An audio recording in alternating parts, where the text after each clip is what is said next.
Hi, I'm Drew. And I'm Sam. And welcome to Drewling Samantics.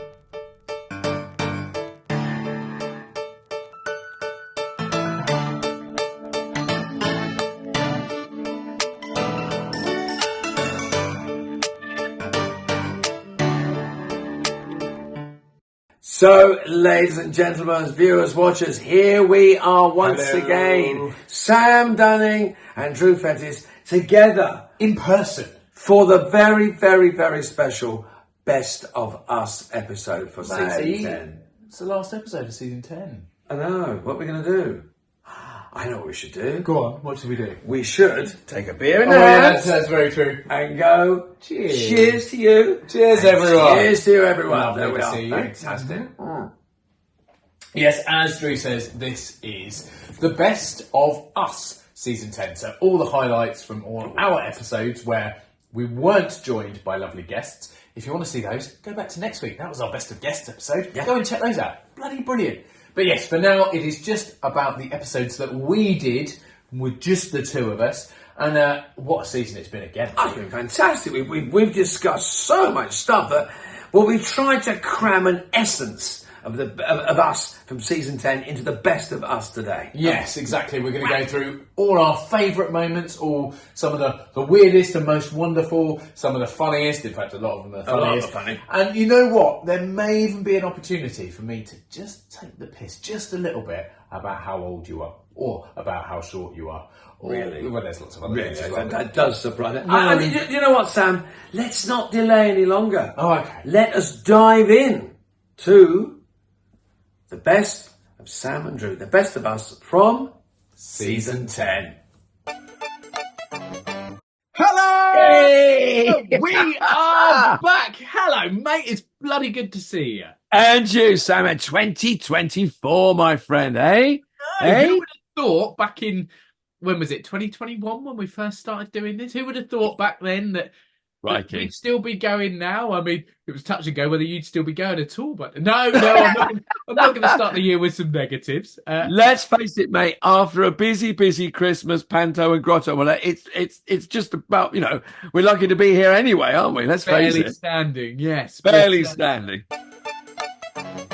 you were alluding earlier to the fact that I was drinking a beer, and over the past few weeks, because I did a job a little while ago that you were rather envious of, shall we say. I take it or leave it, mate. No, you get on with it. That's that. Yeah, Bullshit. Absolute bullshit. you mean? Because I am well aware that pretty much anyone that does what we do, to an extent, would be like, Jesus, how did you land that? So just to explain and get rid of all the sort of cryptic nature of what I'm saying, I am drinking a beer currently, and a couple of weeks ago, I was employed to do that, not to excess, but certainly to fairly large levels. Employed, drink it was, beer. Yeah. Essentially, I was contacted about doing some modelling work for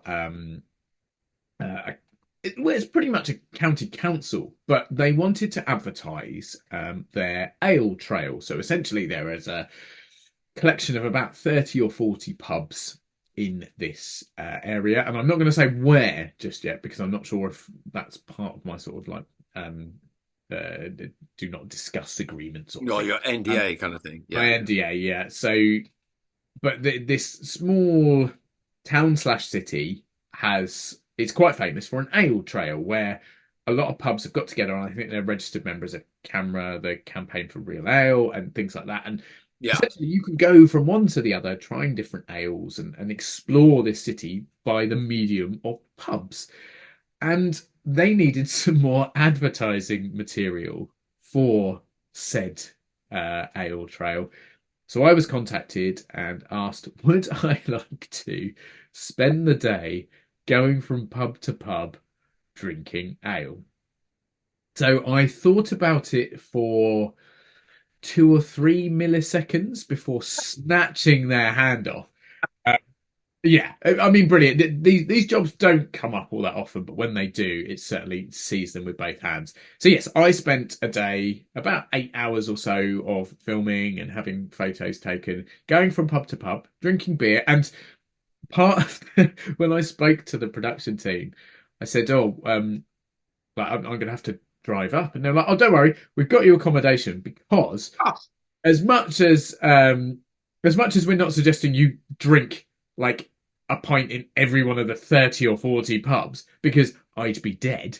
They say we do want you to enjoy the day because obviously it makes it more realistic. I mean, you might be an incredible actor, but if you're drinking the actual beer and liking it, then that's real. So even better. yeah, so yeah, in the end, myself and my wonderful colleague Harry, who we've met because he's been on the podcast previously, we spent the day drinking beer, eating food because there are a couple of times they had to make a point that you can get meals in a lot of these pubs, so we had to have a couple of meals as well. Playing pool, we played some board games at one point. Yeah, as jobs go, it doesn't get much better than that, really. I mean, sometimes you do look at a job and you go, I'm working. Sorry, you you know, want to pay me to do what? yeah. Brilliant. So, I mean, so there you were. Just to get this straight, because I've got to talk this through. Uh, there you were, you and Harry. You were visiting how many pubs did you visit? 30 odd. No, we didn't do all of them. There are 30 on the trail, but I think Right, we but did either 13 or 14, something around that sort of number.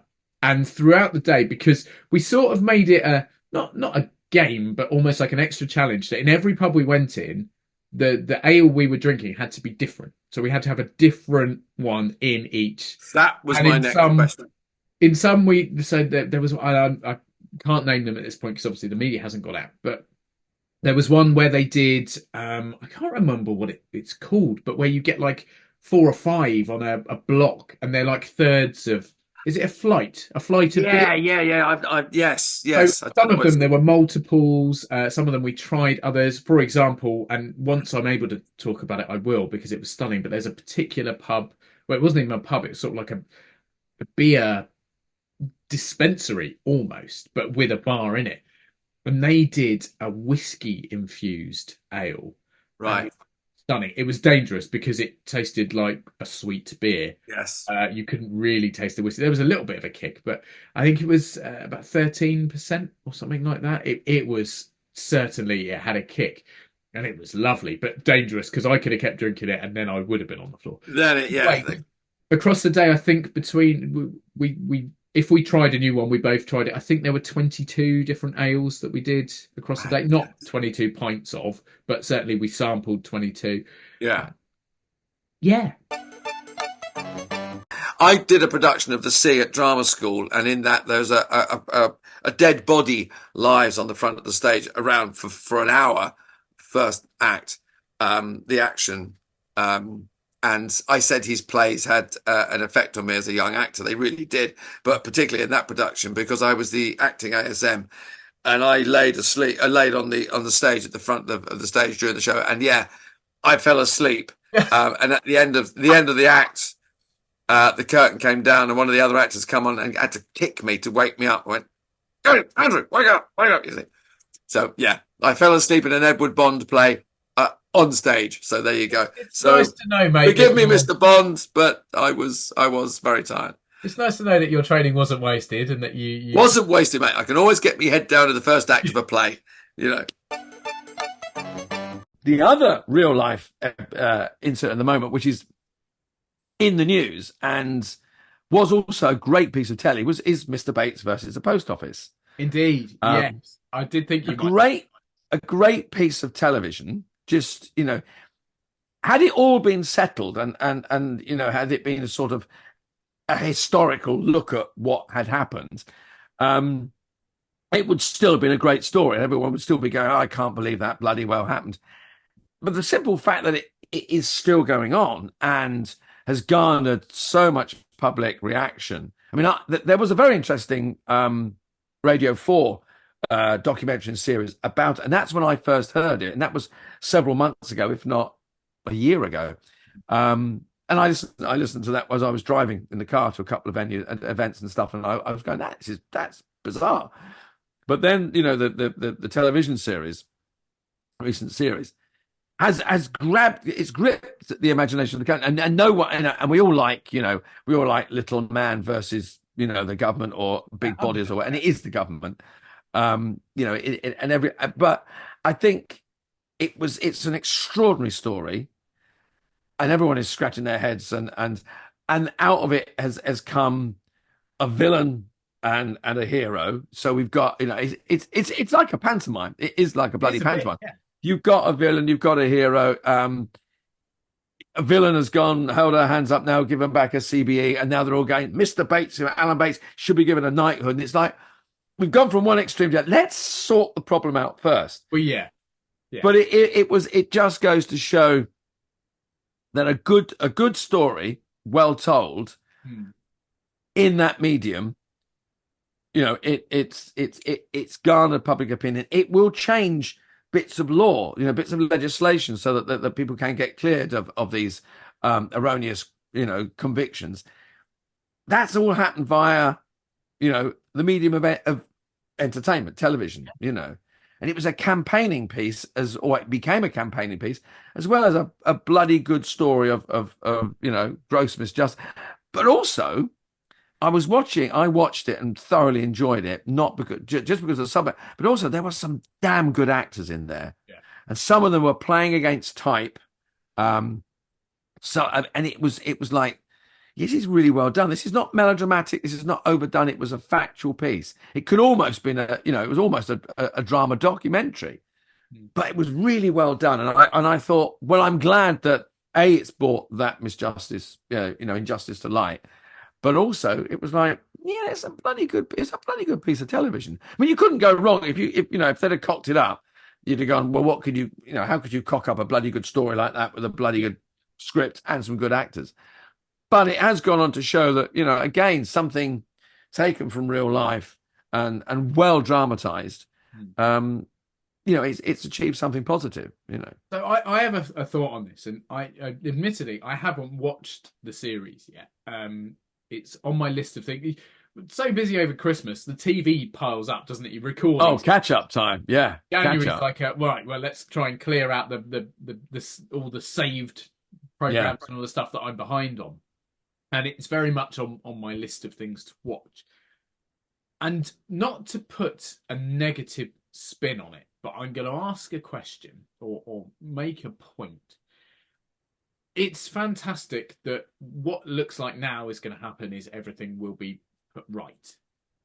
Don't get me wrong, it's too little too late. We all know that. Like, all these people have suffered, the ones that went to prison, all the money they've lost, their lives are ruined, blah, blah, blah. Financially, they might be all right for a bit now, but that doesn't fix things. It's like people that you see all these documentaries about people wrongly imprisoned, and then they get like a financial payout or whatever as an apology almost. And you're like, that's all very well, but it doesn't fix anything, does it? Like, doesn't give them their lives back. That can't go back in time. But, and like I say, I don't want to appear negative, but isn't it sad and isn't it wrong that it's taken a TV program to fix this? Like, I'm sure the show's incredible. Everyone I've spoken to has said that, and obviously it's getting rave reviews, mainly because it's basically a documentary with a bit of dramatization, as you say. So yes, and there will be things that are added, a bit like the one about the cough scandal with Who Wants to Be a Millionaire. There were bits of that were added to make the story run a bit better, but essentially it's based on true life. Lots of those things. Same with Oppenheimer. There are bits in there that won't have actually happened because you have to sort of spread it a bit to make it work theatrically. But the result of this is those people will have the solution that they rightly deserve. Too little too late. But how do we feel as a society that, and I'm quite confident in saying this, if that TV series had not been released, this would not be being solved now.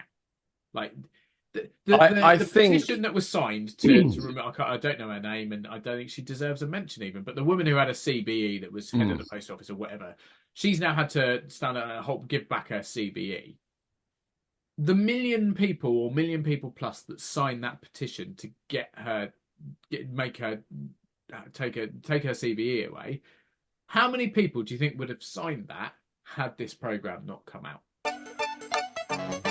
We are by no means, I was going to say famous. I don't necessarily mean that, but we are not at the pinnacle of podcasting. We know that. We're not up there competing with the likes of Gary Lineker on multiple podcasts, or James Acaster and Ed Gamble, who I mention a lot because I love Off Menu. Now, they often mention things on their podcast, or their guests will mention things, and then lo and behold, they're sent shed loads of the stuff. We're not at that level yet. We'd bloody love to be, please. Damn right. And just in case people are listening, I'm just going to say Ferrari, Rolex, Peroni, just in case.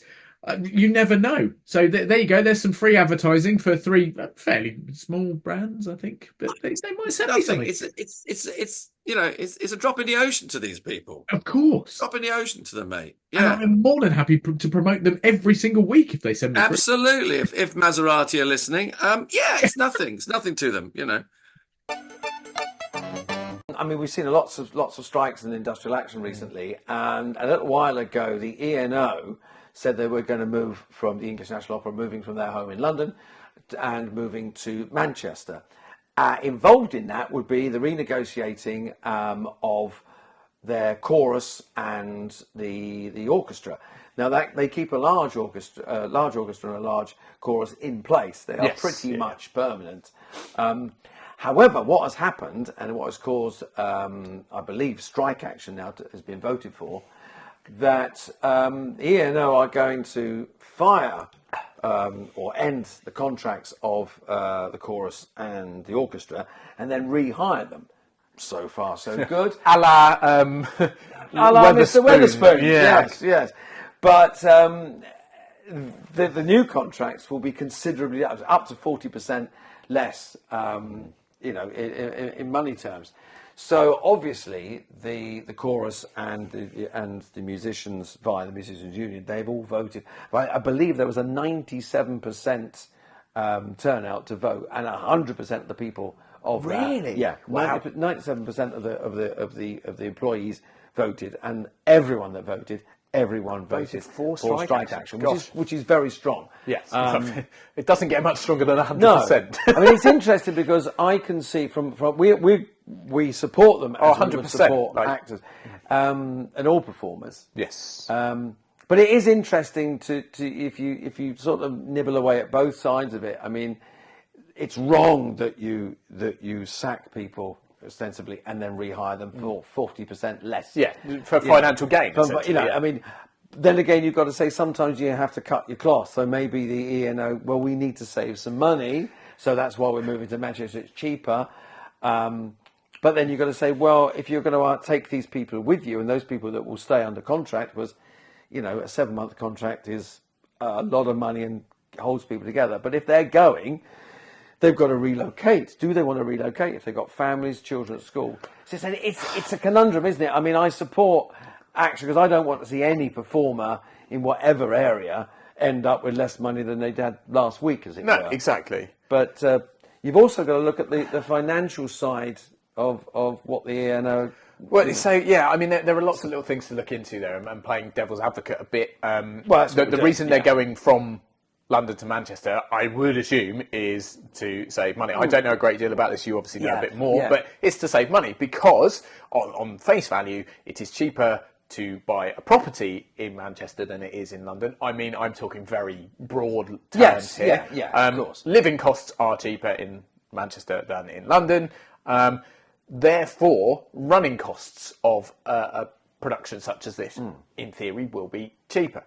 They're obviously lower on money or lower on... Did you say they mentioned something about they've got less funding coming in? Is that... Yeah, there has been. I mean, ENO have been hit by arts cuts. There's a lot of, Because wasn't there something about Wales? There was Welsh National Theatre, yes. Welsh National Theatre, not National Opera. Yeah. But, so they're doing it for a reason. Now, a random sort of connection, but a friend of mine used to work for a bank, HSBC, but other banks are available.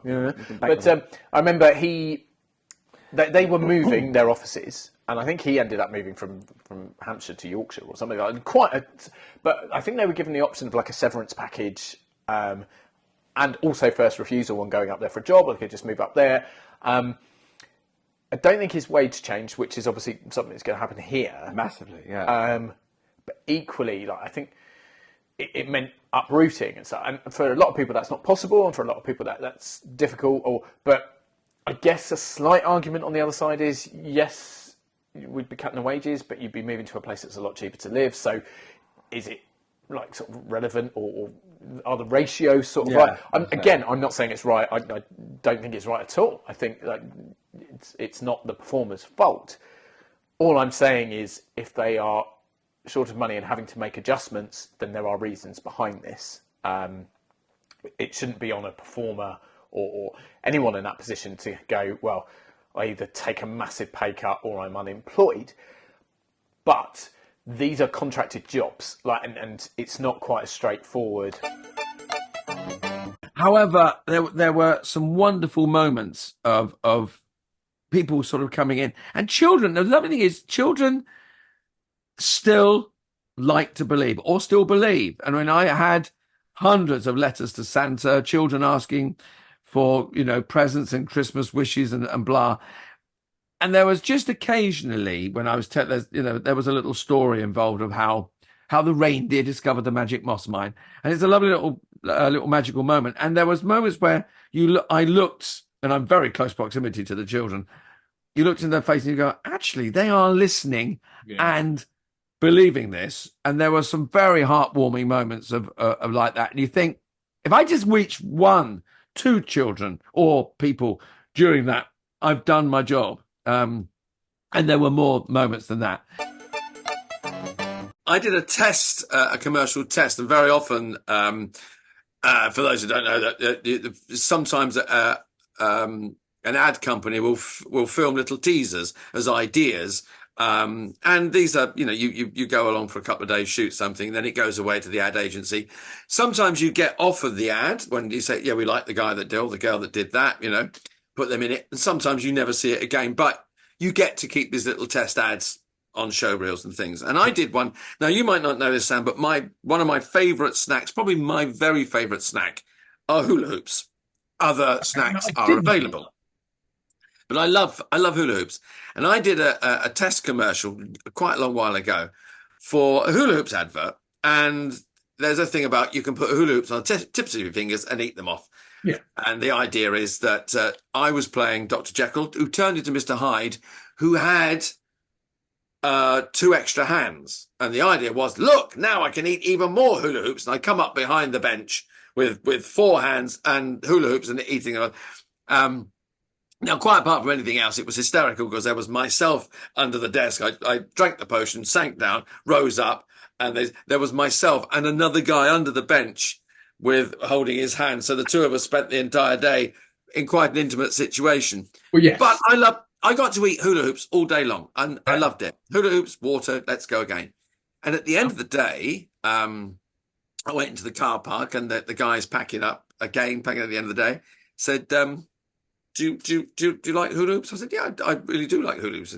And threw a couple of boxes of God knows how many packets of hula hoops into the back of the car. So I drove home with a couple of months' supply of hula hoops. Right, so hang on, but I need to check here. So you say a couple of months' supply. Are we talking a couple of months' supply for the average person, or a couple of months' supply for you? I would say a couple of months' supply for the average person. Okay, so the next question obviously is going to be, how long did the average person's couple of months' supply of hula hoops last, Drew? Probably a couple of weeks, to be honest. I did stuff my face. They were, because they were there. It's another packet, and that box is empty. Open the other box, Yeah, but yeah, it was just one of those little things, little gifts at the end of the day. Another, as we say, perk of the job. I believe if you are nominated in every single category that you can be, as a full feature movie like this, I think the maximum is 14 nominations that you can have. Okay. Because obviously then you've got things like best song, best sound, best makeup, best costume. lead actor, supporting actor, lead actress, supporting actress, blah, blah, blah, lots and lots of others. Then there are things like, obviously, there's documentaries, there's animation. So I think, in theory, the maximum you can be nominated for is 14. For a feature film. For a feature film. Right. Which was the last one to be nominated for all 14? Last film. I say last film, possibly only, actually. Any ideas? Now, it might have changed over the years, so I'm going to go for something modern. Go on. All 14. Christ. Yeah. I mean, so it was nominated for 14 Oscars, which at the time was maximum. It was the most you could. Okay. But I'm sure it is still 14 now. So right. there's go on. There's the obvious, which would be. I'm going to say something like Gone with the Wind. No, not the one that I've got on my list. I can tell you, of the 14, it won 11. Does that make it any easier? Which is the joint most wins with 2 other movies for a single film. So is it Lord of the Rings? Right. So Lord of the Rings, I'll give you sort of half a point. Lord of the Rings, Return of the King was indeed nominated for 11. It won 11 Oscars, and it was nominated for 11 Oscars. So Lord of the Rings won every single category it was nominated in. Okay. There are 2 other films that have won 11 Oscars, which is the record. Ben-Hur, 1959, won 11 of its 12 nominations. Wow! And in 1997, does that give it away? It won 11 Oscars out of 14. Titanic. Oh, there we go. So there you go. A little bit of trivia there for you. And to be perfectly frank, mate, I mean, to venture out at this moment in time, it's a bit nippy out there. I don't know about, I mean, for an old soul like me, mate, it's. Well, so we have to make sure you're wrapped up warm. I have to be wrapped up, mate. Yeah. Cotton wool, yeah. But and speaking of keeping warm, have you got a nice warm drink? Because I know I've got. There we are. Drewling Samantics mug, Drewling Samantics coffee. Cheers, everyone. Whoa! Hang on a minute. What's up? I mean, 2 things to point out here. Yeah. For those of you that can't see Sam, I mean, he's a glorious sight at the best of times. However, I am holding my Drewling Samantics mug with my little drop of coffee. I'm going to have a little sip. Yeah. Sam Dunning, you are holding a mug. Now, one, it's a mug without any merchandising on it. Because I bought you that, and you didn't buy me one back. Well, I'll buy you one back. You're about to. But hang on a minute. You're holding a mug. Yes. Is this a New Year's resolution? What's going on here? You should be holding a glass with beer in. What's the matter? Normally, I'd have some amber liquid with a few bubbles, but no. Yeah. You start as you mean to go on. So, cheers, mate, and.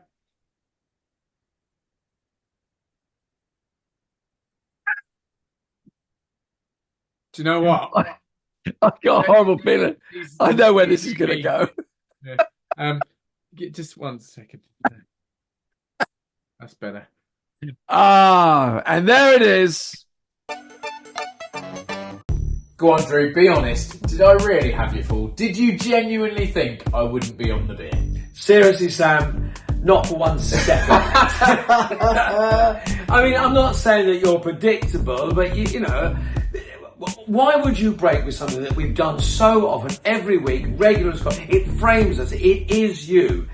And so saying, I bet I know what you're going to say now. I need to top up my beer. Yeah, you knew that was coming. You knew that was coming. So bear with me a moment. But looking at it, I think yours needs a bit of a top up as well. Right, so why don't we do this right this second? Are you done, mate? Oh, I am topped up fully. I'm all yours, Sam. Are you done? Excellent. Yes, absolutely. Ready to go. A nice full beer again. I mean, let's be honest. Am I really one that's ever going to break with the tradition of having a beer or 2 during Drewling Samantics? Certainly not, Sam. Oh, and that is a nice little segue into what is coming next. Well, we do love a segue on Drewling Samantics, and actually you're absolutely right there, because not only do we have traditions on Drewling Samantics, but there are quite a few of them in the theatre and performance world. And we had an episode a little while ago where we had a bit of a chat about a few traditions and even some superstitions. Why don't we check that out now? But he hadn't seen the pilot. So weirdly, he'd managed to like sort of turn it back to what it had been before, but they brought, obviously Tony Robinson was in at that point, and the chemistry between him and Rowan Atkinson was obviously better as Blackadder and Baldric, and then the rest is history, as they say. An incredible series, and as you're well aware, because we were watching it, that's inspired me to get back into Blackadder. I've always watched Blackadder, but I've been watching it a lot more recently, and we were watching an episode earlier in the third series, where it's with the Prince Regent, played by Hugh Laurie, obviously, and it was an episode about actors, which is why it's relevant.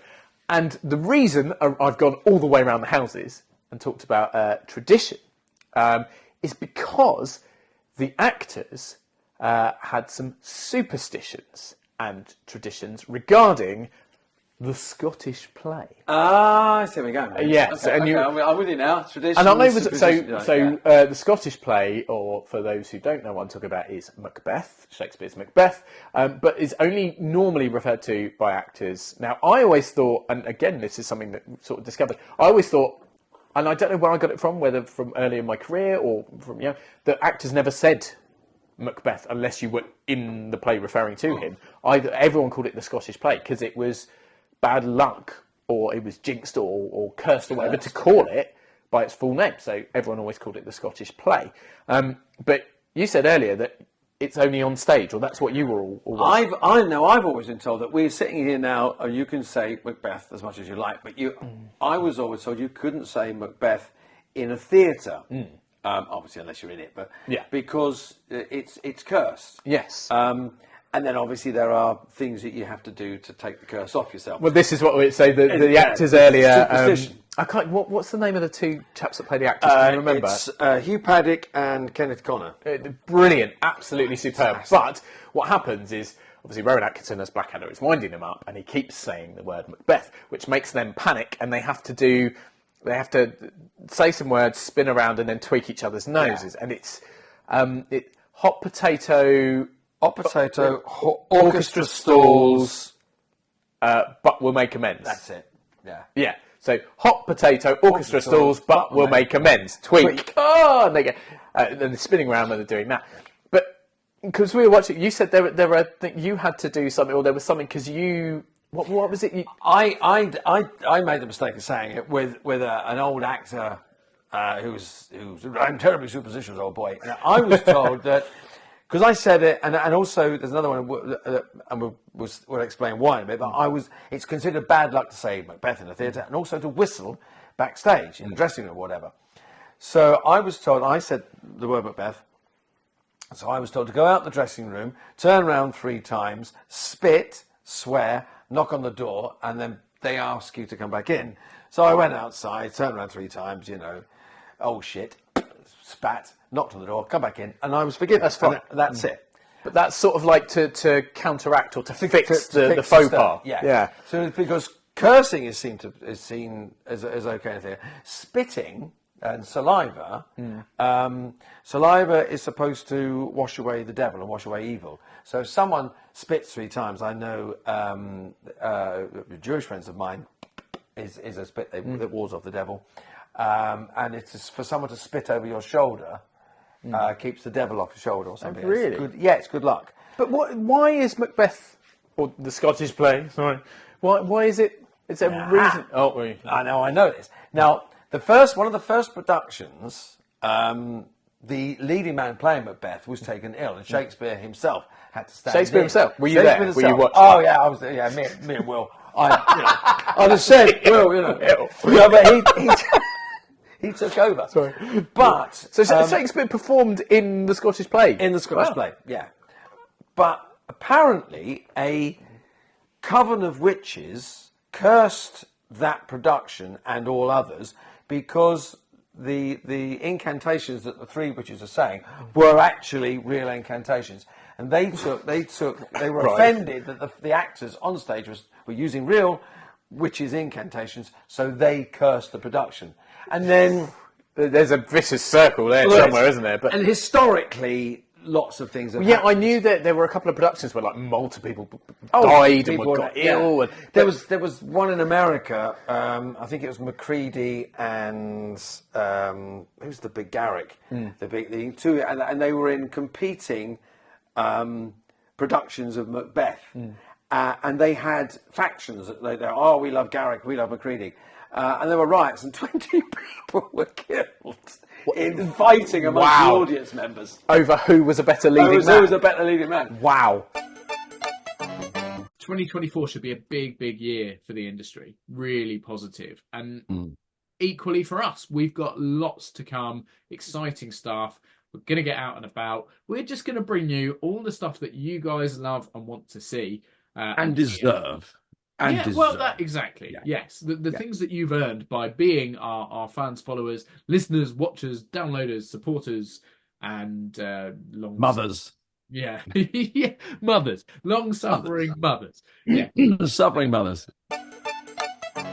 Just is it fascinating when you look back over the history of the Oscars and stuff. So, for example, do you know who has won the most Oscars as a person, as in either leading or supporting? I don't actually know. Female, nominated for 12 and won. Right. Want to hazard a guess? No, I'll put you out your misery, mate. Katharine Hepburn. The single person with the most Oscar wins. As I said, she was nominated for 12 and has 4 Oscar wins. Then there are 3 men with 3 wins. Any ideas on any of those, or shall I give them to you straight away? What are you thinking? I'm going to go for De Niro. Al Pacino. I can see where you're going with it. Interestingly, neither of them. Okay. So the men with 3 Oscars: Walter Brennan. Wow. Jack Nicholson. And Daniel Day-Lewis, and he has a particular record or accolade, I suppose. He is the only one to win 3, all for leading actor. So both Jack Nicholson and Walter Brennan, and equally Katharine Hepburn, and another high earning or award-winning actress, Meryl Streep, also has 3 Oscars to her name. All of them have supporting as well as leading. Daniel Day-Lewis, who interestingly is the highest British actor as well, with Oscars. All 3 of his were for leading male. So stunning. Meryl Streep, interestingly, the most nominated single person, 21 Oscar nominations, as said, 3 wins. Obviously, the majority of those are for leading actress, a few supporting as well.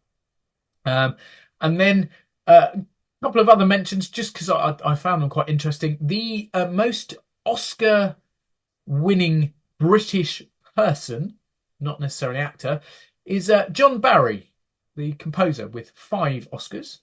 What are those for Bond, I would imagine? I think he was. Yeah, I believe so. I did a little while back. Verona and I went on a cruise. We had like 2 weeks on the cruise, and we had 4 shows to do in 2 weeks, and those were the nights when we were sailing. Other times we were just going into port and going, well, should we go on a trip today? Yeah, okay. So it was a beautiful job. I mean, and our job does take us all over the world to wonderful places and wonderful tours, and it is. We are very, very lucky. The one little job I got, it didn't take me very far. It took me to Nebworth, and I was doing Canterbury Tales. We did 4 Canterbury Tales over a weekend, and there was a joust going on and all this sort of thing. It was a medieval banquet, and they had steak, these big steaks, and shark steaks were in these big tents. Yes, and at the end of the day, the end of the weekend, I took home loads of steaks and loads of shark steaks. and crammed them into my freezer. Yeah. And for the next month or so, I had a cat at the time. That cat and he had shark steaks and I had steak. We were the best fed actor and cat in West London. We ate like kings. But again, at the end of the gig, people coming up going, we're going to throw them away as you want them. And I was like, yes. And I hadn't been in the business very long. I'm fresh out. Well, I'd been out of drama school so like a year, 18 months. I'm still trying to make money and still fairly skint, it has to be said. So any food coming my way, bonus. That was a cracking job as well. It was a beautiful job. The reason I talked about that is because we sort of mentioned it earlier, and it made me think, what other traditions or superstitions or sort of like things are there? Now, a few have come up, and you mentioned whistling a minute ago, and so I was, and because you're 8 million years old, you might be able to correct me on some of these, but I was always told you don't whistle backstage because the story goes that back in olden days, they used to hire out-of-work sailors to pull scenery, the flights, because they weren't on ships at the time, but they were used to pulling ropes and stuff, and they used to communicate what they were doing with whistles. So if you were backstage or behind scenery and you whistled, you might have something drop on your head. So I knew that's one. That's the one I've been told as well, yeah. Then,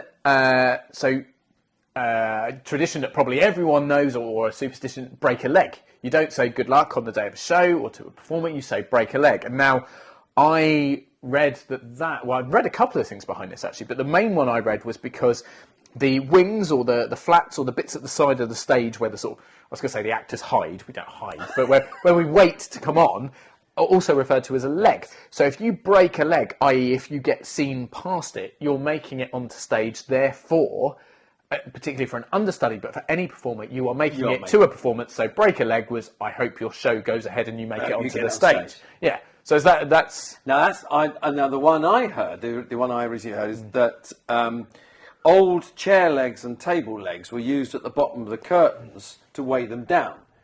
Now, sorry, in the curtains? Yeah, the tabs at the front of the theatre. So nowadays they're mostly chains and bars and things. But in those days, they were old wooden, presumably wooden chair legs and table legs. So as the curtain dropped in, they would make a noise on the stage.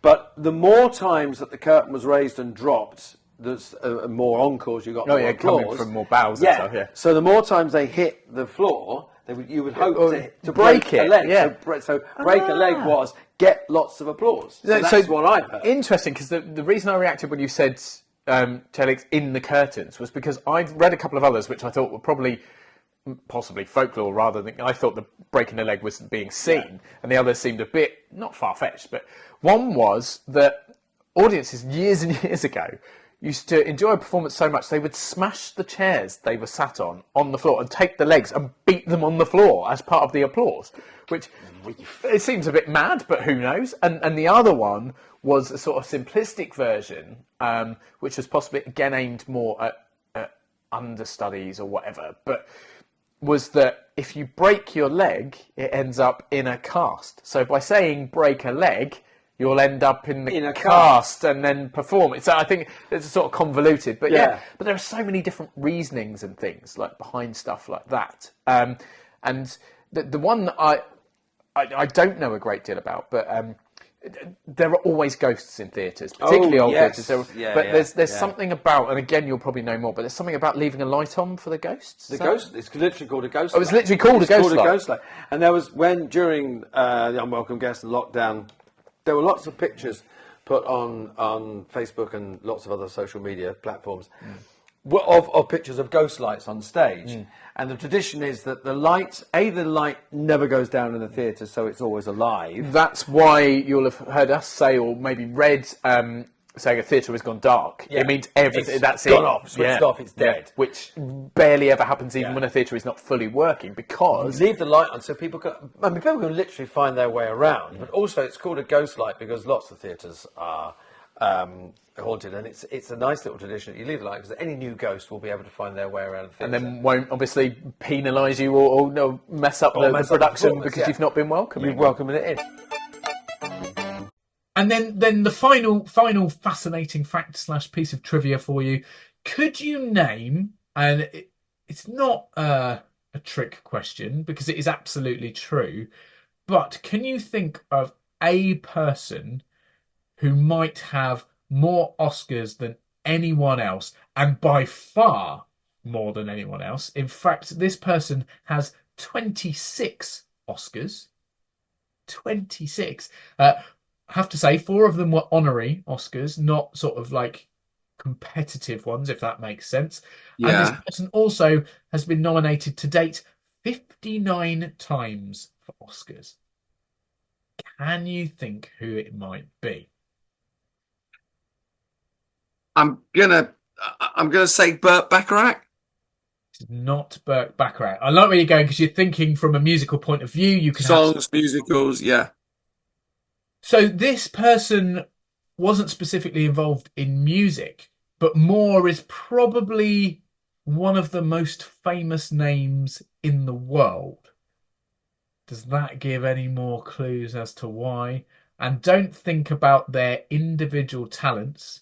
Think about what their name might represent. And despite long ago passing away, we're talking about a certain Walt Disney.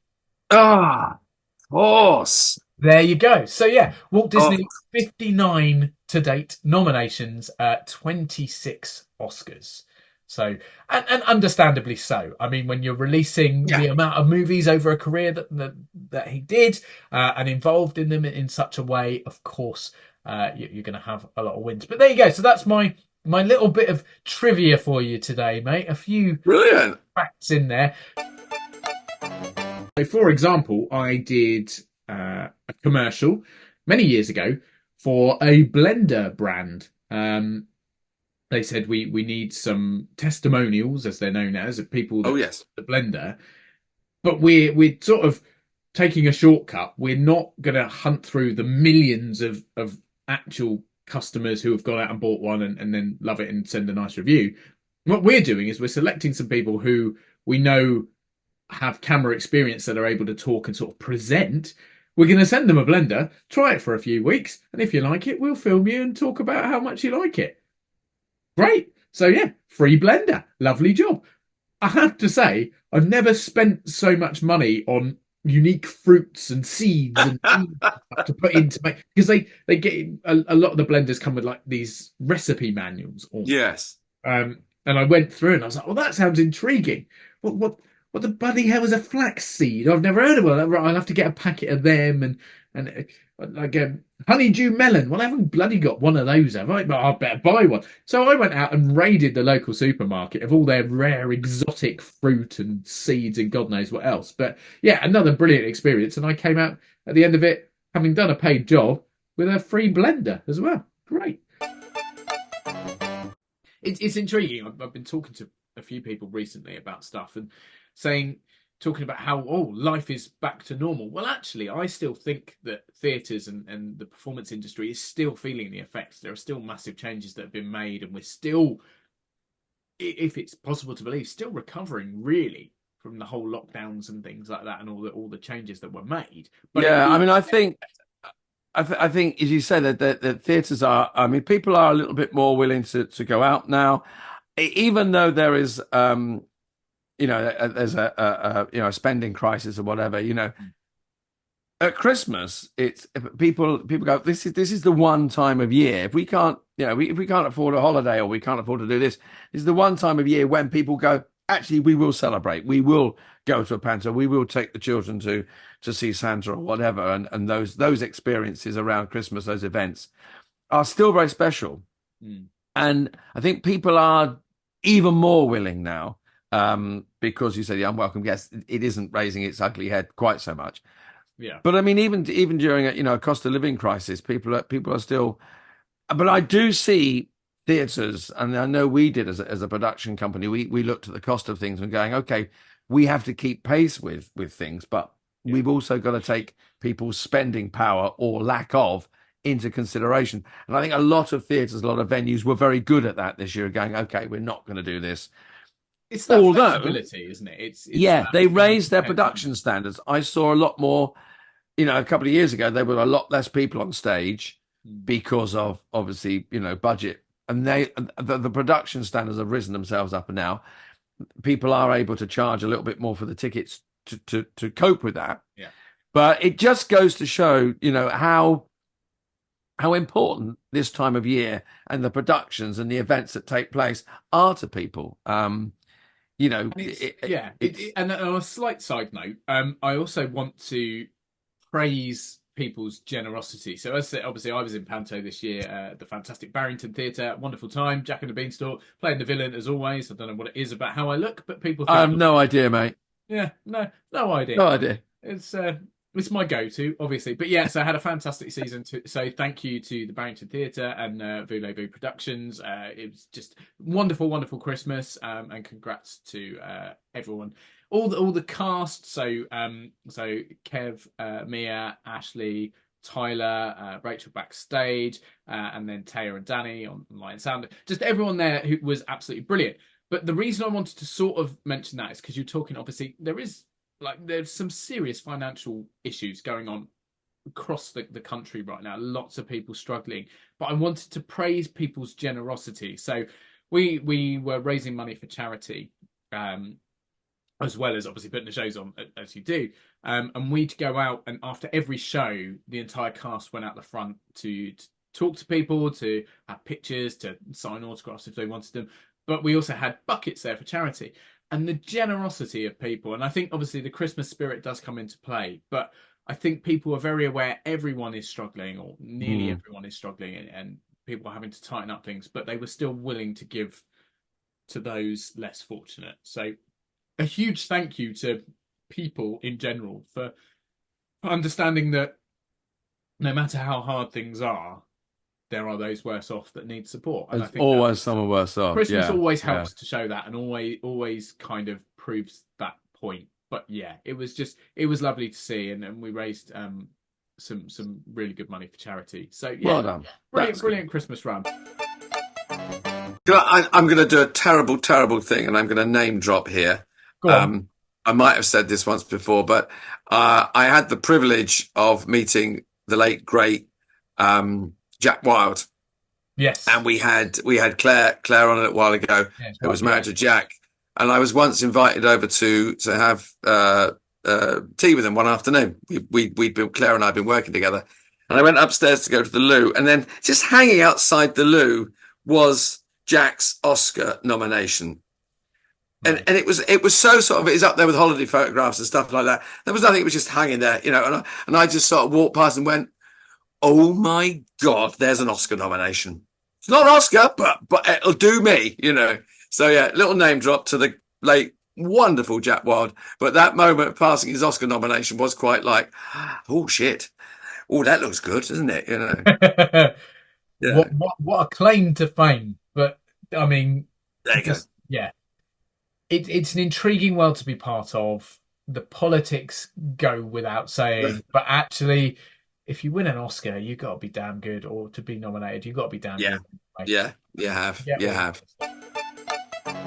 These jobs do come up on odd occasions. You're never expecting them, but they add that little perk and that little excitement. And you're like, my God, I'm very lucky. I did, and I think you know this, I did a commercial for a hot tub company. Did you know this? I didn't know this. You didn't? Oh, okay. No. So again, a modelling commercial. So the still imagery they needed for advertising online and for brochures and stuff. And I turned up, and it was so out of the blue. I turned up, and there were 4 of us needed for this commercial. There were 2 guys, 2 girls, and turned up at the owner of the company, their personal home, because they had a nice house with a fairly large garden. And when I say fairly large, rather than taking us to a showroom, they wanted the hot tubs to look like they were, I was going to say, in their natural habitat. What a weird thing to say. But you know what I mean? They wanted the imagery to look like people were enjoying this hot tub in their home, like actually where it would be, rather than people who'd been paid to sit in hot tubs in a showroom. Yeah. But what they'd done is I was not shipped in, but obviously because they'd craned into their own garden 6 or 7 hot tubs. And they strategically placed them so you couldn't see another hot tub in the background of the imagery of one hot tub. But I dread to think what their electricity and water bill was that day. Good grief. Because they were all having to run to get up to temperature so we could get them and take the photos. But yeah, so yeah, again, through a modelling job, I spent the day lying in hot tubs, having a chat with some lovely people, drinking beer. Because when you're in a hot tub, you have a drink, don't you? So there was champagne, there was beer. Yeah, I Brilliant. mean, they're another one to add to the list. And please don't get me wrong, people listening or watching. This isn't a weekly occurrence. It's not like, oh, what free stuff am I going to do this week? No. They're going to pay me that's bloody... I'd pay good money to do myself. But when they do come up, you're just like, makes up for those 4 o'clock starts and the standing in the freezing rain doing the same take 20 times in a row, as does the honour of being an actor, being a performer. Absolutely. Matthew Kelly, here's a random one for you. When I was looking up, because I wanted to check on Break a Leg and read the stories behind it, Matthew Kelly always says, "Don't be shit." I don't say that to people. That's quite nice. But there are so many of them, and if you know of any or you've heard of any, please do write in, message us, tag us in stuff. We'd love to hear them. There's one that you told me a long while ago about, and it refers to Matthew Kelly. It's something that dancers and opera singers did back in France.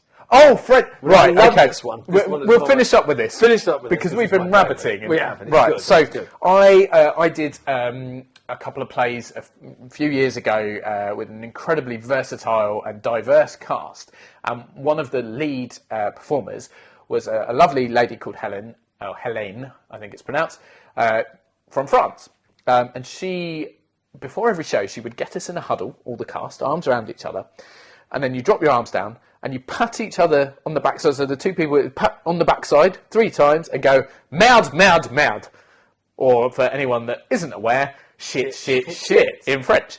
And the reason I asked about it, and it's a French tradition, and it's to do with going right back to ballet performances in a particular massive French, I can't remember the French theatre, I did look it up, but and we're talking hundreds of years ago, before motor vehicles.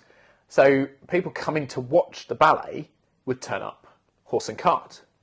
And the reasoning behind shit, shit, shit was you're basically saying, I hope there's lots of shit, because the more carriages that pulled up outside to drop people off for the audience, the more horse shit would be there, because the horses would obviously stop and then they'd have a shit before they drive away. So essentially that French tradition of mad, mad, mad is to say, I hope there's lots and lots of shit outside the theatre, because that means you've got a full audience. Lots of carriages.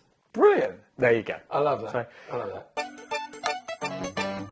Well, do you know what, mate? I'm not sure there is a better way of summing up Drewling Samantics. What do you mean, Sam? Wow, an absolute pile of shit.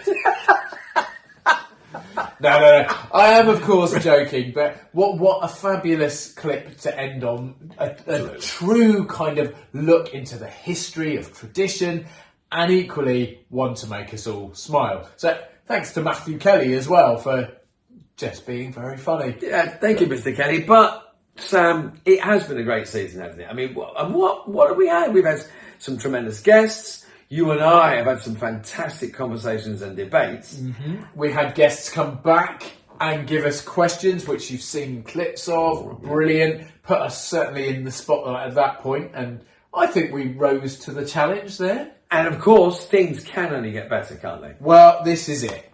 We may be on the final episode of season 10, but that just means that in 2 weeks' time, it's the first episode of season 11. Yes, so we are going to take a break next week in order to go and do some preparation, get things in order, ready to kick off the new season. And equally, because if we don't have a break, we'll probably kill each other. Yes. It's quite a concerning moment. It is We need a break. I've had enough of it. Time to lie down.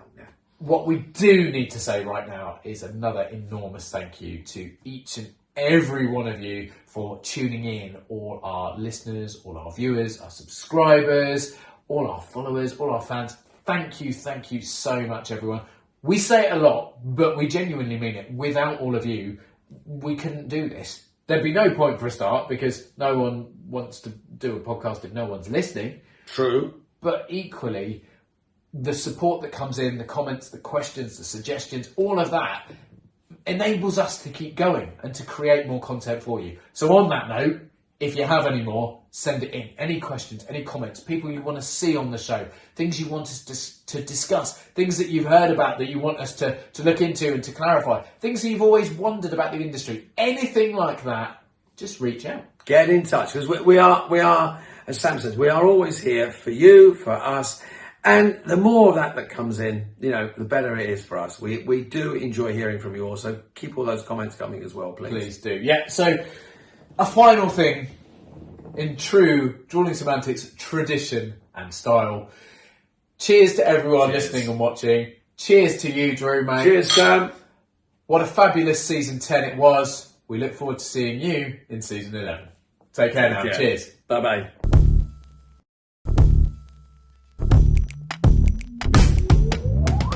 Thank you for tuning in. We hope you've enjoyed this special highlights episode of Drewling Samantics.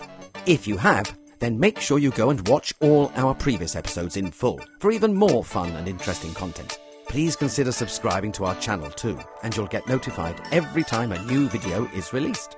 Don't forget we're also available as audio only. Just search Drewling Samantics in any good podcast app.